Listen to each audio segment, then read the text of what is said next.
ನಮಸ್ತೆ. UK27 ಕನ್ನಡ ನ್ಯೂಸ್ಗೆ ಸ್ವಾಗತ.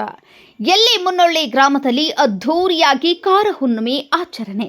ಹುಕ್ಕೇರಿ ತಾಲೂಕಿನ ಎಲ್ಲಿ ಮುನ್ನೊಳ್ಳಿ ಗ್ರಾಮದ ಹಿರಿಯರು, ಯುವಕರು, ಸುತ್ತಮುತ್ತಲಿನ ಗ್ರಾಮಸ್ಥರು ಕಾರ ಹುಣ್ಣಿಮೆಯನ್ನ ಅದ್ಧೂರಿಯಾಗಿ ಆಚರಿಸಿದರು. Bureau report Venkatesh Kulkarni, UK27 Kannada news, ಎಲ್ಲಿ ಮುನ್ನೊಳ್ಳಿ.